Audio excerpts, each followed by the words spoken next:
Hello and welcome to another episode of Unstoppable Overcomers. I'm your host, Dorothy O'Dell, for this evening. All right, I'm super excited about this amazing guest, Shannon Morrison. Welcome to the show. How are you, my dear? I am fabulous. I'm so excited to be here. Well, I'm excited that you're here. This woman is amazing. I've only known her for a short period of time, but it feels like we're sisters. Sisters from another mister. So, my dear, let's get into who you are and a little bit about your overcoming story. Oh my gosh, who am I? That is so interesting. I'm Shannon Morrison. I am recently, I guess, it's so funny. I got married 3 years ago. So we have a blended family. I have 5 kids, which is so interesting. So I have 2 daughters from my previous marriage. My husband has 2 sons. And I have a bonus child from foster care. So that is my family dynamic, which is interesting. They're all adulting. And that is also beautiful and different. That was a whole grieving. If you've ever, had children and then they grow up and they don't need you every single day, you're like, now what do I do with my life?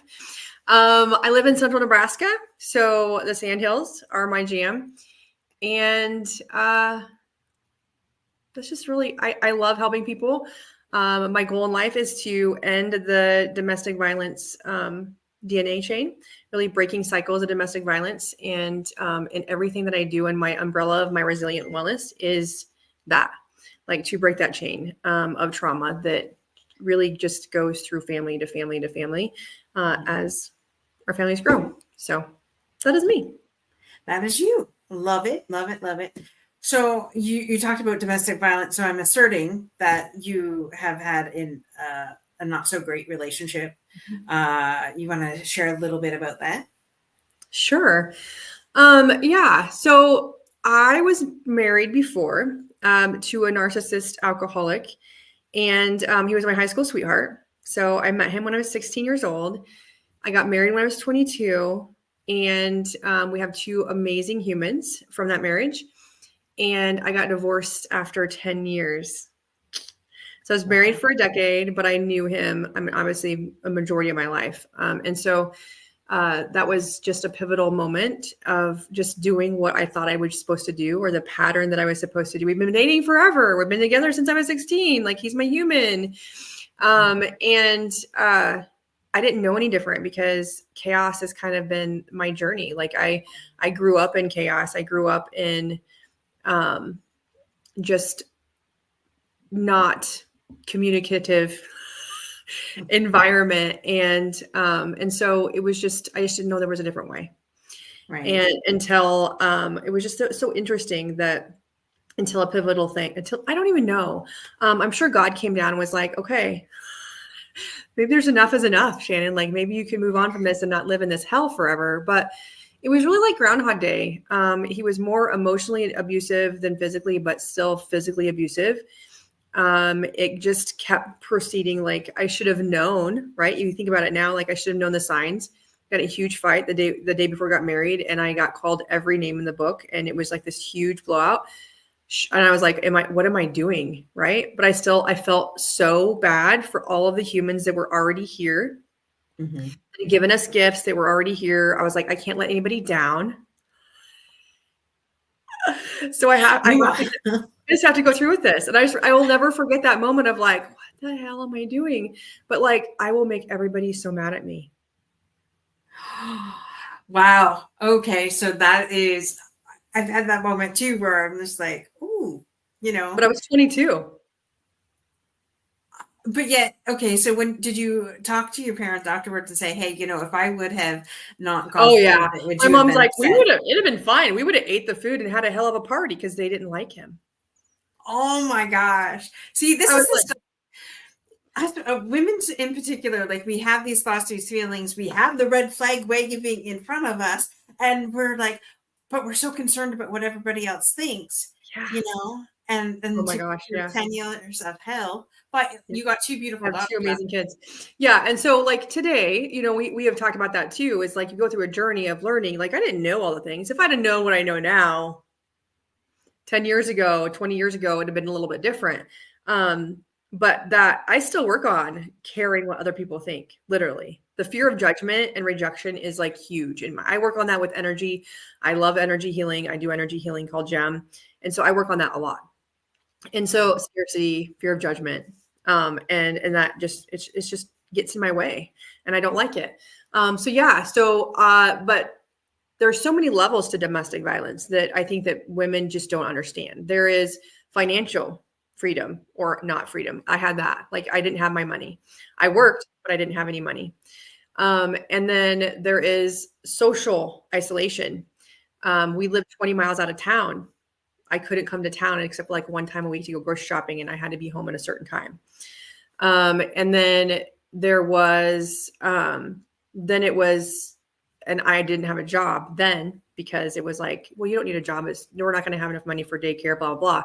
So for 3 years, the worst part of my marriage, the first part of my marriage was probably the worst abusive, the physically right, because we were 20 miles out of town. No one could hear, see, or know what was going on. We came to town, it was a little bit different. But the emotion, the gaslighting and the emotional abuse just was daily. And the anxiety that was had at 5 p.m. every single day in my body and my kids' body was really overwhelming. And in my situation, I helped people. I worked in mental health I've been in the mental health field since I went to school. I've always wanted to help people. I've always been super supportive, and people, like, I've probably counseled thousands of humans before I even could counsel humans because everybody came to me because I'm empathetic. I understand, I listen, and I give solutions so well and easily. And maybe people don't like it. I'm a little judgy because I'm so positive and I believe in humanity, which probably got me through my story.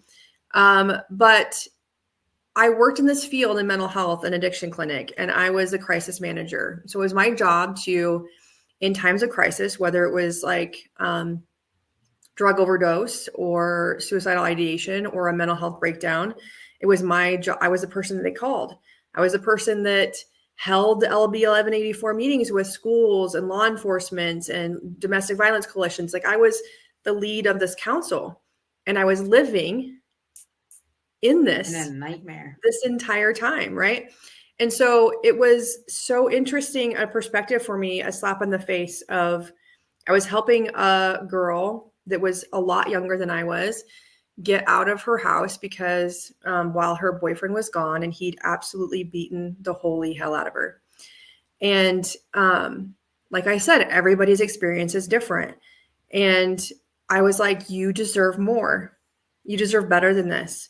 Like, you deserve to be safe in your home. Your home is your safety net. Like, it gets to be where you have your comfort and your body can relax. Because friends, like, right, Dorothy, like, the outside is like life happens, and you can't control everything out there. Your home should be where your heart can just relax and your central nervous system can relax. You can reboot, have a cup of coffee, just chill out, and it was never like that for me. But yet I didn't share that with anybody.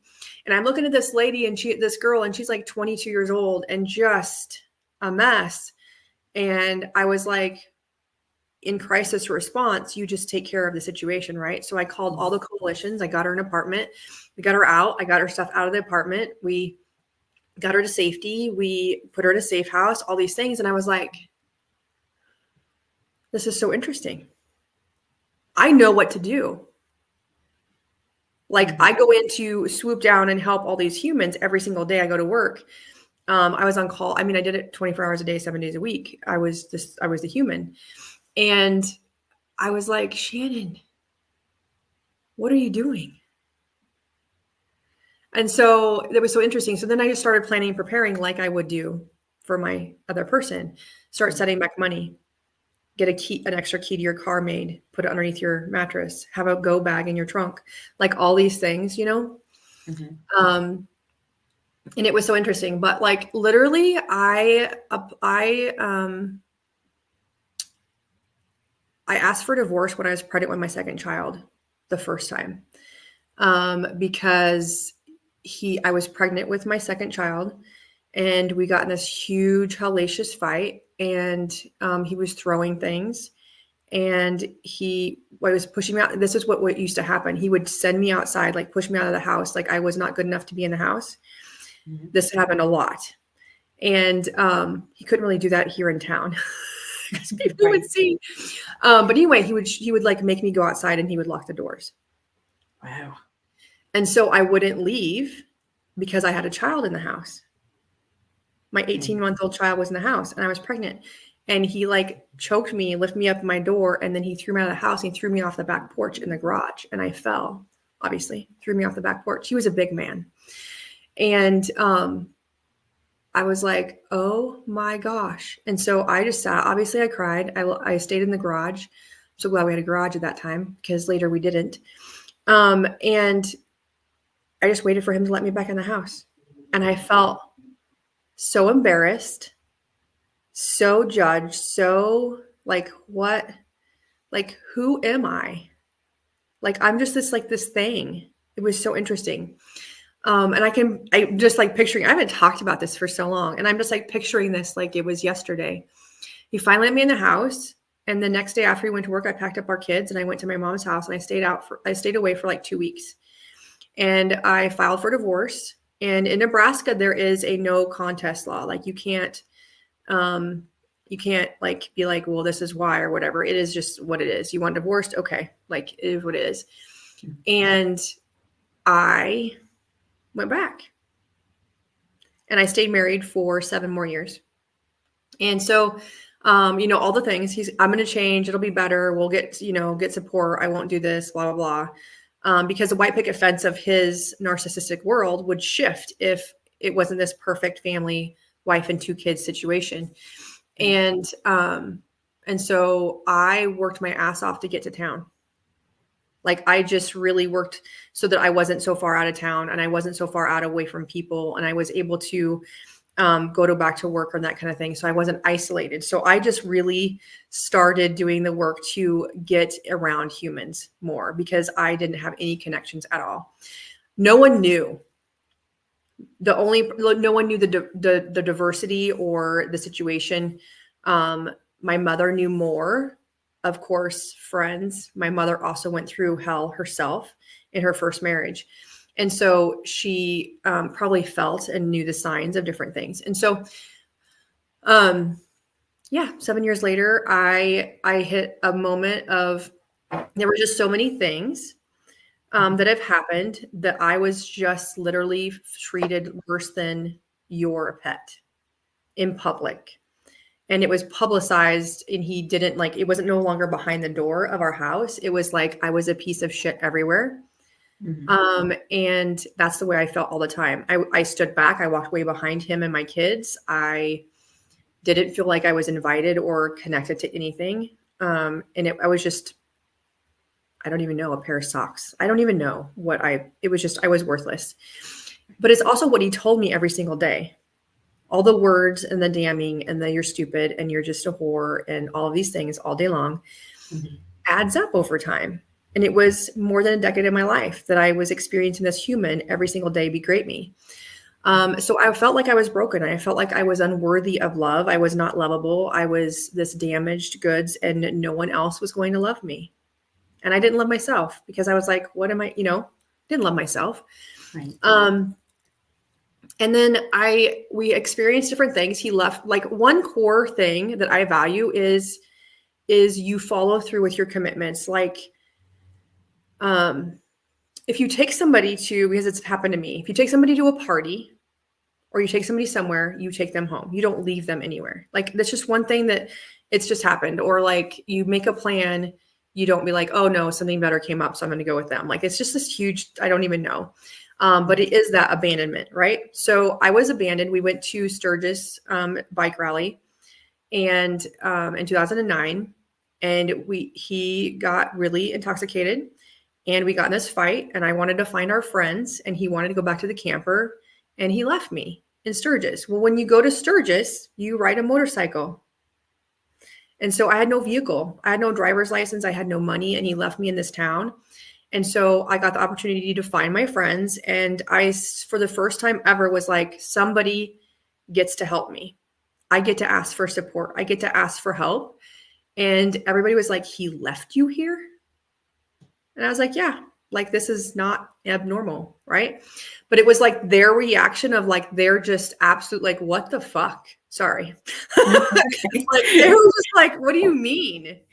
And so it was so interesting. And so that was an expression. And then we went to an event. We took our kids to Kansas City to Worlds of Fun, and he treated me like I was a pet and that I wasn't worthy or whatever. And it was like that. And then those two things stacked on top of each other. And I was like, I cannot live like this anymore, because it was just so out loud in front of everybody.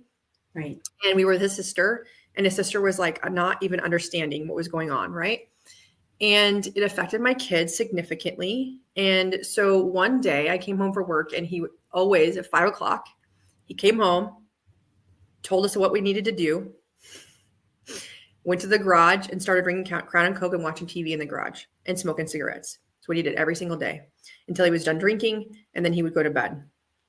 And so I went to the garage. I don't even know how I got the gumption, but I went to the garage and I was like, I have a question for you.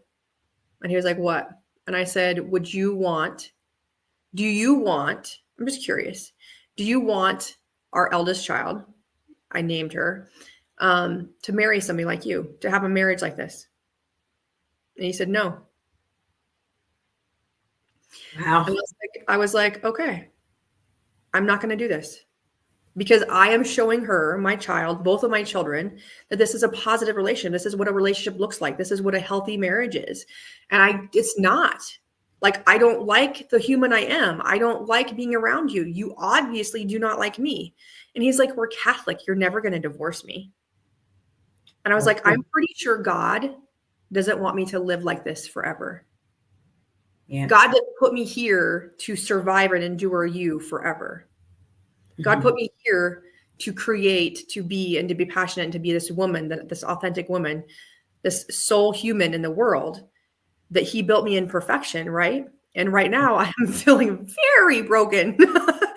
Right. And so I'm sitting there in the backyard, and we're having this conversation. He just kept telling me, you're going to lose everything. You lose all your friends. There's no way you're going to do that. You know, the gaslighting, like, you don't make enough money to survive. All the things that we fear when we're like trying to decide to leave this partnership, right? You don't have the money. You're not smart enough. You never finish school. You're going to lose all your friends. You'll lose this house. There's no way. And I was like, I'll find a way, but I absolutely know wholeheartedly I cannot live like this forever.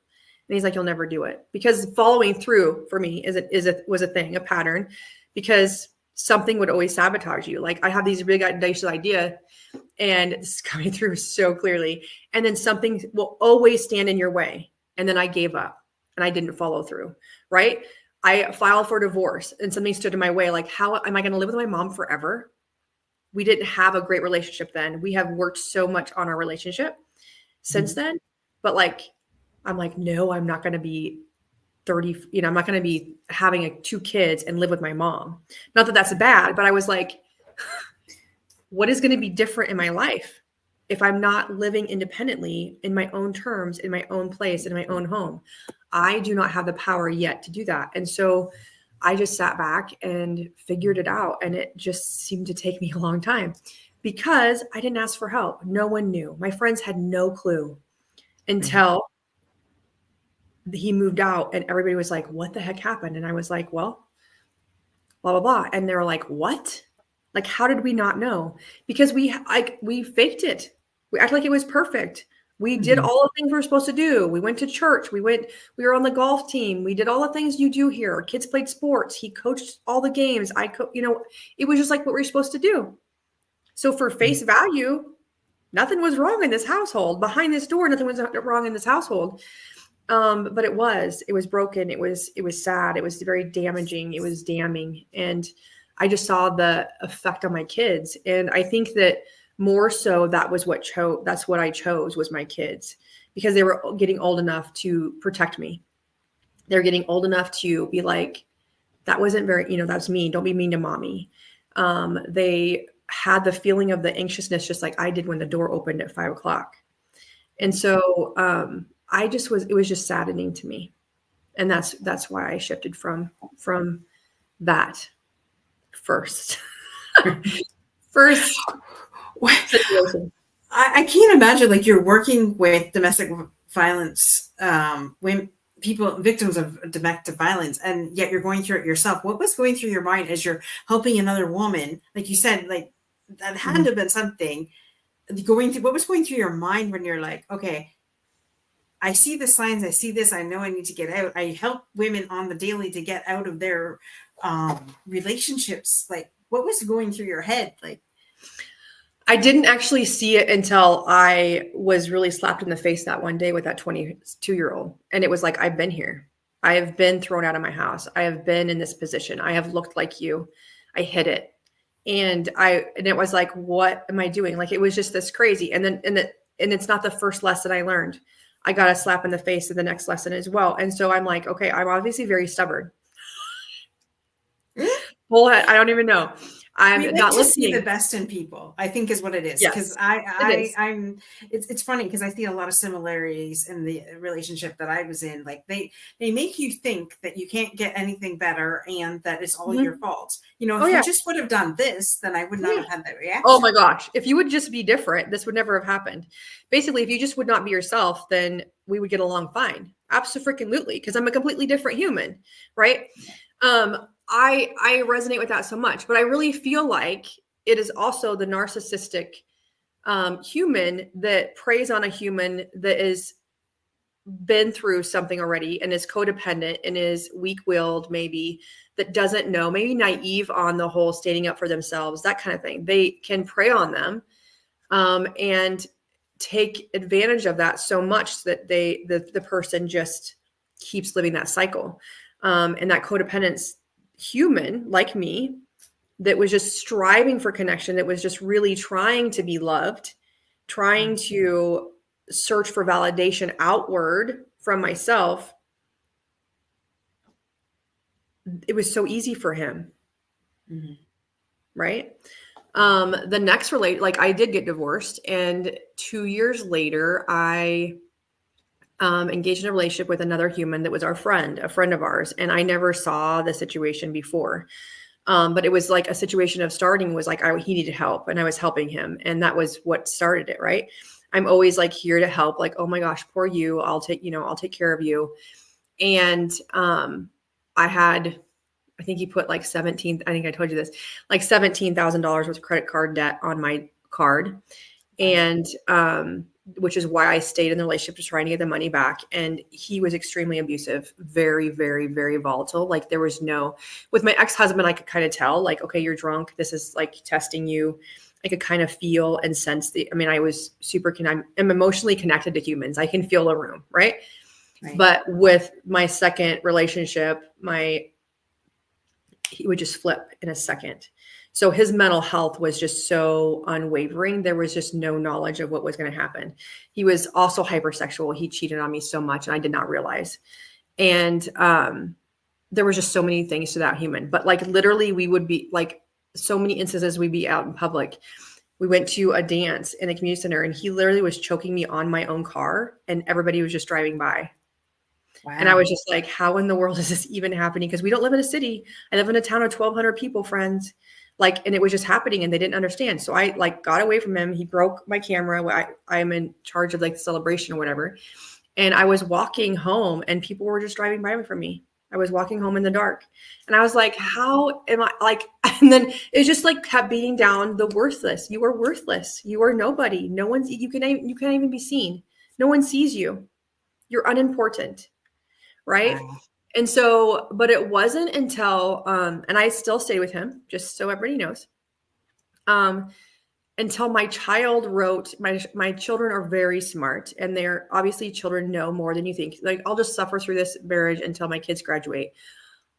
No, because your kids know at 5. My kids were in 2nd and 1st grade. Like they know everything way before we do, most likely. But my child was in elementary school, like high elementary, almost to junior high. I think elementary school. And her teacher called me and said, I don't know what's going on, but I'm pretty sure that the story that your child wrote today was true. And I would like you to come in and get the letter. I did not allow her to read it out loud. Like everybody else, it was like a book. It was like a report they had to share. Mm-hmm. And she literally knew everything before I even realized it. And she talked about, I wish my mom saw herself like we do. And it was like front and back, all these things that he was doing and how emotionally draining he was on them and myself. And I was like, holy shit. Wow. I was like, oh my God. So that was like, so the first time was a slap in the face. Literally, like I saw the reflection. I saw the mirror image of myself. But this was like, it was just so different that they saw the hell that I was putting myself through, but protecting them from it. Right. It was different, but the same. And so the next day I was like, you're done. I'm done. You're gone. Your stuff's out on my driveway. Come get it. You're no longer allowed in my house. And it was just so interesting. And that was like volatile. That was like an explosive because mental health and bipolar and narcissism is not a good mix. Mm-hmm. And he was evil. It was evil. And so like I stayed put in my house. I kept my house in this entire situation. It was a struggle. I made the other person leave. Obviously the second human didn't own the house. I did, but I asked my ex-husband to leave and he did because he thought that I would lose my house. And so I have done everything in my power to work my ass off so that I could stay here and my kids would live in the house. That was the only thing that didn't shift for them. Right. Give and them so something to hold on to. Yeah, they didn't have to move. Their primary residence didn't have to. Everything else was about to move. Everything else was about to shift, and it wasn't easy. It still isn't easy for them. Like, and the relationship is so different now. But that was his choice and their choice, and it had nothing to do with me. Like, we never really talked about stuff until like they get older and they're experiencing him in a different way, right? But it's just so interesting that, and it is a repeat cycle. When I would help people with women with domestic violence situations going on, you just feel so broken, you tend to go back, or you are so broken inside that you draw in that same energy for another relationship. And so absolutely having the longevity in between relationships and building yourself and developing that inner core of who you are and what you value makes a huge difference with who you draw into you in your fold, right? The energy that you put out is going to come back to you. And if you feel broken and you feel unworthy and you feel abandoned and like a horrible human, that's the humans you're going to draw into your circle. I lost a lot of friends. I did. And my circle is different. My circle is a hell of a lot smaller right now than it was before. It doesn't mean it's bad. It's just different. Right. And so I did a lot of stuff. I changed everything. I changed my job. I went back to school. I did all just completely different things. And I drew an amazing human. And it took a long time for him to make me trust him, that all of the kindness that he was sharing was actually authentic. And so we have been together now for almost 11 years. We've been married for 3 years. We dated for 8 years before I got married. And so, yeah, I got married. I got divorced at 35 and remarried at like 10 years later almost. It's so crazy. It's so crazy to think about it. But yeah, I had a lot to do, a lot to heal. And in that journey, it's what has developed my umbrella of my resilient wellness. And my impact will be helping women heal and know their worth. And that's to my core what I want to do. Awesome. I love that. I always say, people say, well, why me? Like, why am I going through this? And I think it's to help other people, right? So that we can, number one, empathize with other people. But no, like you can say, oh, I know what you feel. Like, I know what you've been through. And but until you've actually gone through that situation, until you've actually been in that abusive relationship, you have no clue. You have no idea what it's like, and if you've had like a low self-worth before, and then you get into these types of relationships, it destroys you. Trust me, it absolutely will wreck you. I get it. Like, I have felt like less than nothing at certain points of my life, because, they tell you that's what you are. right? And so and believed in that because we you didn't believe have it. anything. We believe it because it's said to us, and it implied, and it said, and it showed for so long, right? So like literally, if we went back to all of the other things in my life, there's been so many other things. This is just adulthood. This is just from like, we just gave you the 16 and up, you know, like the big highlighted versions. But when I was like a baby, my dad tried to sell me for drugs. That's what my worth was to him. So like from a very, very intimate, very, very young age, that is what I understood to be true. Right? And so to rebuild that and to shift that feeling about myself, to look at myself like you are a badass, sexy bitch that you are, is a completely different way of being. It is not doing something different with your life. It is you get to be something different wholeheartedly to your freaking core. And to get to the beingness, you get to literally talk and reach in and understand this human and not be like, I like my eggs poached because my mother and my grandmother and my great grandmother made them that way. I only, whatever, like all these different things that you were told or conditioned or programmed to be, act, and show up as. Who the hell are you? And that was the journey that I got to create post that second relationships before I got married again. I'm like, I have so much to do. First of all, this is not your shit. And I get to like release this stuff in real time. Like, and another thing is I feel like we bring in, it's so easy for us to bring in the trusting part, right? We don't trust humans to not treat us badly, or you talk a really good talk at the very beginning and it's like the honeymoon phase and you take me out for supper and I get these little gifts and you tell me I'm sexy and beautiful.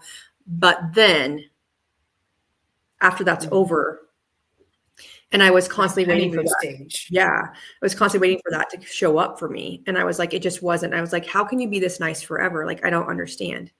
Like, and it just wasn't showed to me. Unconditional love was never shown to me. It always had a condition. If I give you love, I get something back in return. Unconditional love, I never experienced up until I got until I met Tim, my now husband. Right. And so, but I had so much to create for myself and for my heart and my inner soul that I couldn't give what I wanted to receive back yet. Does that make sense? Because it's 100%. It's not like, and I know that marriage and a relationship and a commitment is, if you're having a 35% day, the other person gives you the rest of it, right? That's true too. But it's literally, I get to be 100% to get 100% back. And so until then, I try to say, be with you, love you, date you. I also think that if you think that you are not worthy or you don't love yourself, no matter how many times your husband tells you that he loves you and that you are loved and, you know, you're brilliant and sexy and all these things, unless you believe it yourself, there's no way you can penetrate what he's telling you. No, it took a lot of different things. And even today, like we had the conversation today, I'm like, I need you every single morning. Cause he was like, oh my gosh, you're so beautiful. I'm like, I literally just got out of bed, but I absolutely need you every single morning when I look in the mirror. But like little things, and they're part of my program because it worked for me. I put positive things in front of my face all the time, positive things about my body, positive things about my soul, my heart, what I'm going for. Right. He would leave me sticky notes where I would see them. About like, he would just like, I love you. You're sexy. Until I see you again. I miss you already. You know, there's different things. And he would give me different notes and they would be sticky notes all over. And I have them like in a drawer I have so many of them stacked up on top of each other. But he did that for my RAS, for my brain to understand and to absorb that literally it was written, shown, and felt. And that's what I told my kids at the very beginning. The reason that I just got divorced the first time and the reason that I shifted and I did all these things is I didn't want my kids to be in a relationship like I was. I didn't want them to ever live the hell that I did because we know better now. Like Shannon, you know better now. You know what you want out of life. You know what you don't want. And even if it's what you don't want, write that freaking down and stick to it. I don't want to feel like I am damaged goods. I don't want to feel like a piece of broken glass on the floor that you throw away. Like I want to feel loved, nourished, nurtured, held, supported, all of those things. I'm cherished. I'm a cherished human. And so I want my kids to be like that. I want them to feel secure with themselves. And so that's what brought me to GEM, generational emotional mapping. And I got certified, I think 6-7 years ago now, but it was literally to change my DNA. I wanted to change my DNA to release these emotions that were connected to all of the stuff that I had endured and that my parents had endured and that their parents had endured, to take it off of my system, because my system is sharing it with my lineage, my kids. And so when I can alleviate these negative feelings, these negative self-worth, this suicidal ideation, these addictions that I have built into my DNA code, because it runs like so much in my family, the addiction is codependency, friends. It is a validation from some other source to make you feel whole and loved. It doesn't matter what the addiction is. It could be freaking sugar, porn, social media, sex, cocaine. It doesn't matter. It could be anything. So that my kids do not have that on their DNA as well. Because as moms, we want better for our kids. That is our full goal. As soon as you give birth, you're like, you are a beautiful, amazing human, and I want better for you than I had. I was showing them different until I wasn't, until I chose myself, that's key. You get to choose yourself, and then everything starts to change. When you choose yourself, everything shifts. And I didn't know that was possible. It's so interesting. It's so simple. Change the words you say, change the words you allow in. Somebody says something nasty and aggressive towards me, I'm like, you must be having a bad day. Like, it's not mine. Right. It's not mine. It's not them. Yeah. Even if my kids got mad at me, I'm like, you must be having a shitty day. I'm so sorry for that. Is there anything I can support you with? They're like, stop coaching me, Jesus. I was like, what's underneath that feeling? Because I just feel like I just got out of bed and I don't understand. You know what I mean? So like, I don't know. There's just so much to be had. But the biggest thing is, it didn't start with my first marriage. It didn't start with the second thing. It was the repetitive things that are going on in my family tree that mattered and made me feel and connect with those humans that were going to do that and create that environment for me. But absolutely, like my core strengths, going back to the conversation of, I think we get to go through things, to go through them to help somebody out. I truly believe that. We are so connected in that, Dorothy, because even when I was a human locked in my bathroom, hoping and praying that he would just stop and not get in, you know, when I called 911 and he would hang up the phone because I had a wall phone and he threw my cell phone and broke it. I was sitting there with the belief of, there is something more for me. Not everybody has that strong belief, but my belief is like, there is something for me to learn here. There is something more for me. God did not have me live this life where all of these things occurred for no freaking reason. Like, I'm here to grow. And what can I create from this? And from that feeling of, there is women out there just like me. When I got slapped in the face with that letter and the other woman, I just kept picturing them. All these women that are locked in their bathroom with no one to support them, that they feel like they're alone, that they feel like they're unworthy of love and connection, that they don't trust the world because the world has freaking kicked their ass. Right. Yeah. And so I'm like, what can I do? And so everything that I built a membership for women that have gone through domestic violence because I needed a human, but I was so scared and terrified to ask for help and support. And what I've learned in the last 10 years mostly is support. Asking for support is asking for love. And it's okay to ask for love. It's okay to find love and connection. I love that. I've never heard it that way before. Asking for help is asking for love. I really love that. That's powerful. And that will get us people that have to do everything ourselves to actually ask for the help that we really need. That is powerful. It is. Support is love. And we give constantly, right? You and I will give to absolutely anybody. And it's like that self-care is so important because our cup is constantly flowing out, But asking for support is asking to be held in a space of like, can we fill my cup up a little bit? Because I've given out so much. And life has lifed me in so many different instances when I continue to give out without the reciprocation get back. It's on my vision board. I am an excellent giver and an abundant receiver of all things because I get to be supported. And that has been that has been a thing that I get to work on all the time. It is a choice to be supported by other people instead of lone wolfing life, because lone wolfing life is a rocky road and it's a long road. It took me 10 years, literally a decade, to break down, and it's still going to continue to be an evolution of healing and loving myself, so much so that the profound ripple is literally that I can change the DNA code and change this, and so domestic violence doesn't keep occurring. It is just an everyday occurrence. 1 in 4 women. We're having I do online summits and challenges, and I just sit and look at the women in here that are 60 years old, 40 years old, 50 years old, and they're like, I wish that I felt differently. And I'm just like, this is so interesting. We're all on the same page, right? And so every single time I do an online event, I'm looking at the humans in there. If there's 30 humans or there's 150 or 1,000 humans, 1 in 4 women have gone through domestic violence, gone through trauma, right? Been through it, seen it, heard it, and been through it. And that is too many numbers. And it's non-negotiable. It gets to be different. Right. Well, I love that you're helping these women, get the help that they need, because it's truly, I used to work for a women's shelter a while ago before I met my husband. Well, I was working for them while I met my husband, and I gave up that job to move to be with my husband. And even though I was in the office, the greatest thing that I ever was blessed with working there, there's a couple different things, but it became very real for me as I was pulling into the driveway and watching these 2 police officers, one on either side of this woman, be brought from the home to the police to the cruiser so that they can bring her for her statement. She was in a sling. She was black and blue from head to toe.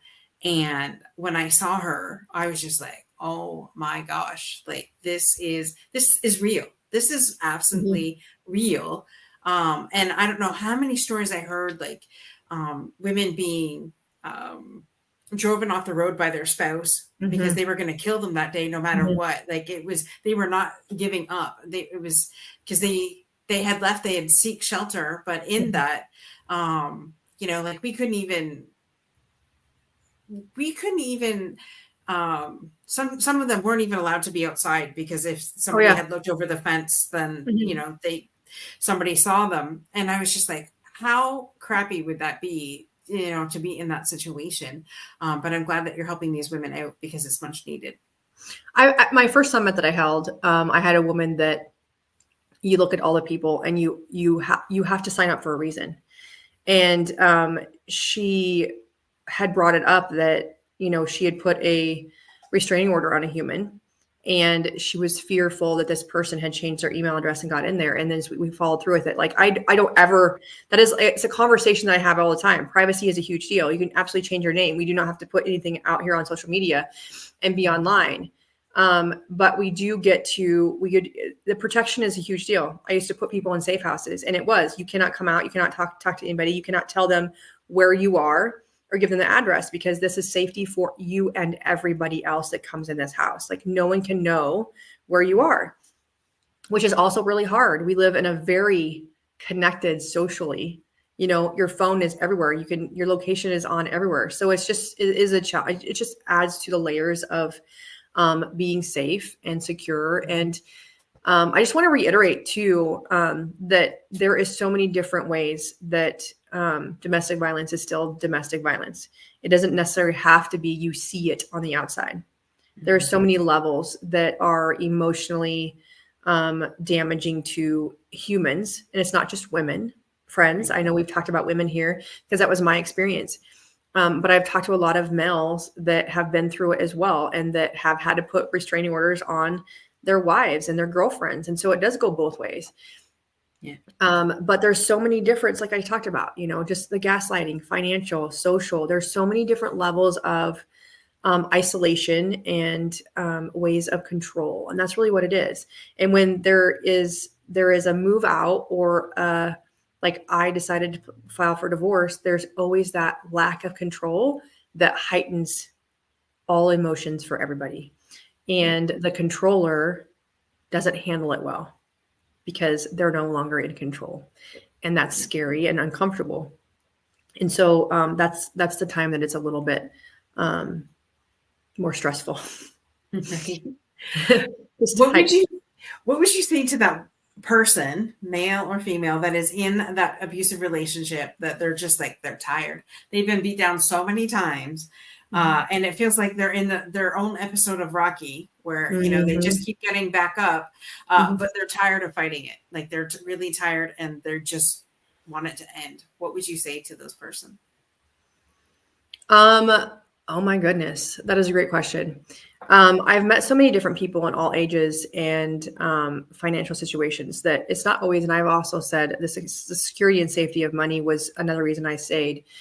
But there's all different reasons. And so I would say to that human to write down what you value most, what you don't like, and figure out how to make that happen one step at a time.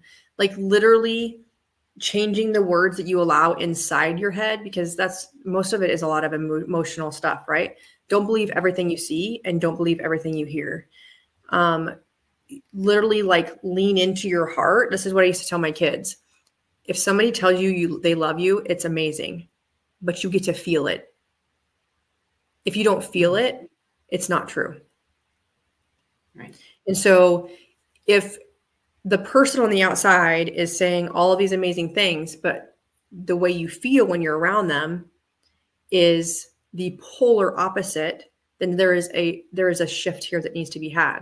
And so when somebody says things to you, this is what happens to me. This is what, in my experience, what I ask and invite my clients to do is this true? Did this actually happen? Is this true? Because that's where you use the truth of like who you are and start listening to you instead of this other person that's around you that maybe is making you feel a certain way or gaslighting you or manipulating you or making you feel as, that life as you know it is like a freaking movie that you're like in a different world and dimension every single day that they come around you. And so just start with the words that you're absorbing, listen to your heart and ask if it's true. And then start preparing to what could be possible. What could be possible if this was not my everyday? And vision that and work towards that. Because it's not like one day you just decide. Like it wasn't like one day I just decided to ask my husband that question and then the next day I was divorced. That was a process in itself. I fought like hell. I was divorced in 3 months. That doesn't happen very often, right? I gave up everything but my house and my kids. I didn't care about the money. I didn't want any of it. He did. And so it was a win for me that he cared how he looked and I didn't. Right. Mm-hmm. And so does that answer your question? Like literally like just lean in to to finding who you are, because you have probably in this situation been codependent on other people to validate who you are, and just really start asking yourself what you like, what you don't. Oh, I love that. Know your worth because somebody else will tell you if you surely don't know. Absolutely. Sure. Oh my gosh. Yes. Did you see my eyes roll? Yes. I was like, we could keep another. Sorry. It was not towards you. I was like. I get it. You're getting downloads as we're talking. I can see it. I can feel it. I'm like, oh my gosh. That was funny. Yes. And so, I mean, we could be here on for another 2 hours, but I know I want to be cognizant of your time here. So let's tell the audience just what it is and the different ways that you help men and women with domestic violence. What is your business and what is your business and how you serve? How I serve the world is my business and my resilient wellness. And I'm a speaker. I am co-authoring a book this year. I'm so excited about that on abundance, which is so cool. But how I help people mostly is I have a signature program called Authentic Affluence, literally getting to your soul core human that you are and loving that human and creating what is possible for you, even though this context of ... right? And I love that. I love helping clients. I love helping humans be human again and create their own path. It's basically building bridges for humans to do that faster than I did. My other piece that is really the heart of everything that I do is my energy work. I love doing generational emotional mapping, and it's really to get to the emotions that are connected to the trauma or connected to your to your subconscious that are holding you back, that are weighing you down, that are getting in your way of succeeding in whatever fashion or passion that you want to do, whether it's speaking on stage or connecting to your own trust, loving yourself, being compassionate to yourself, or connecting to a human, finding the right human that you want to be connected to. It just could be anything from pain, emotions, anxiousness, all the things. Like literally you're just letting go of the baggages that you don't need. Most generally things that were gifted to you when you were born that aren't even your own to carry. And so I love energy work. That is amazing. And I basically my through line message and my through line for everything, because I love doTERRA essential oils. I love the holistic approach to wellness, whether it's physical or emotional. And I teach the emotion side of essential oils. Every single essential oil comes from the earth. God made them, and they have a massive energy potential and a massive shift in your brain. Just by smelling an essential oil, within 2 seconds, your brain changes, your cognitive function changes, your memory changes. It enhances your energy or it calms you down.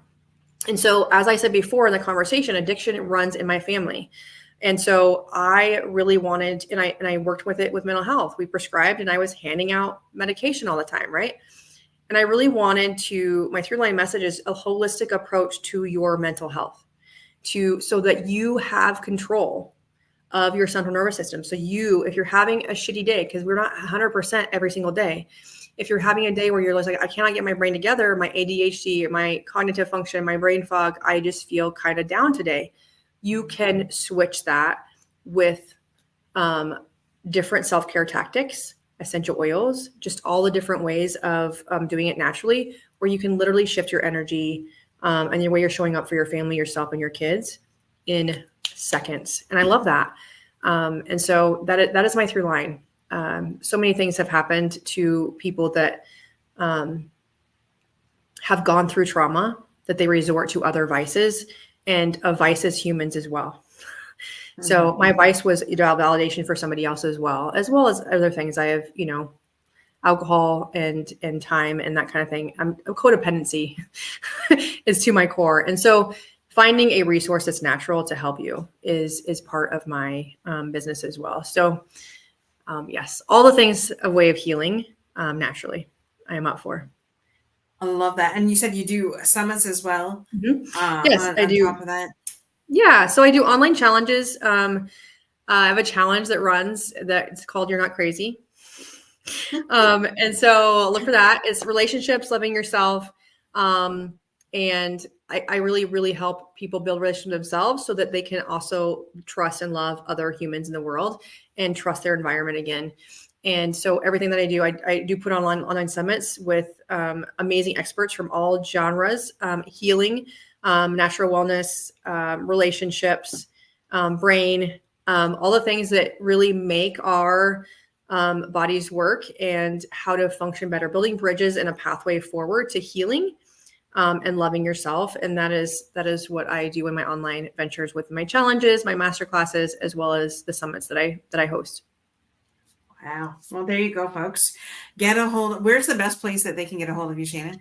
Yeah. So I'm on Facebook and Instagram and LinkedIn as well. Shannon Morrison. And then it's My Resilient Wellness.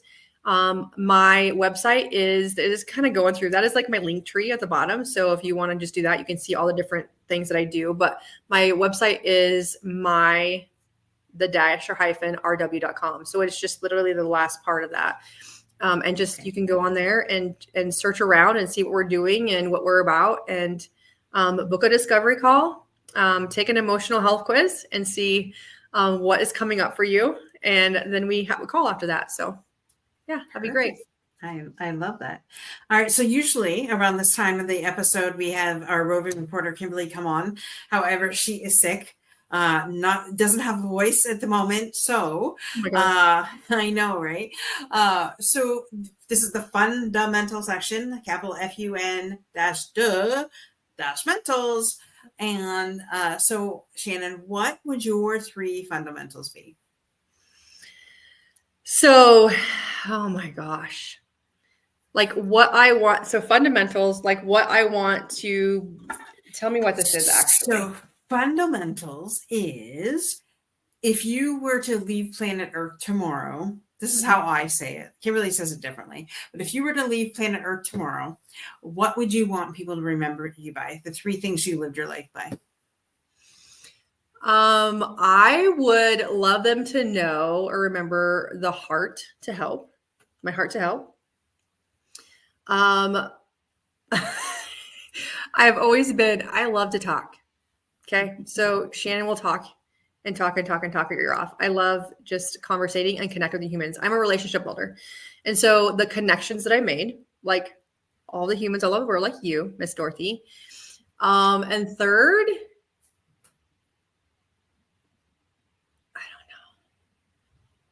I just love to have fun. And I'm really kind of silly and sarcastic. Oh, that's why we get along so well. So I'm truly really sarcastic human. And so my sarcasm, something that you always got shit for, it's probably your unique gift, is talking. Like I have my family's nicknamed me like Babbling Brook. And then it was Raging River when I got older. Like I love to talk. And when I get excited, I talk really fast. When I've had too much caffeine, I talk really fast. And so, yeah, communication is key. But I love meeting people and connecting with humans, and the heart to help. Absolutely. Love it. That's a great question. I see. That's why we came up with it. I love it. It's fun. It's fun. I love it. Well, thank you so much, Shannon, for coming on and sharing your story. I loved how it all came together, and I'm glad that you found your happy ending.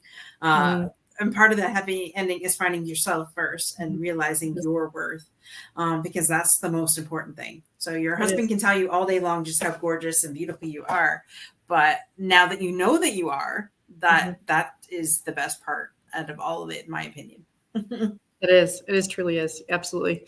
Thank you so much for having me on your show. I appreciate this opportunity. And as always, I'm sure we'll talk very soon. Oh, for sure. For sure. All right, guys, this has been another great episode of Unstoppable Overcomers. Don't forget to subscribe to our YouTube channel at Unstoppable Overcomers. Click on the bell button so that when we go live, you see us there. And don't forget, we are on Roku. So if you have Roku, go check us out over there at Unstoppable Overcomers, or live Echo Style. So check us out, subscribe, share all with your friends, and don't forget to be unstoppable in all that you do. See you next week. Thank you.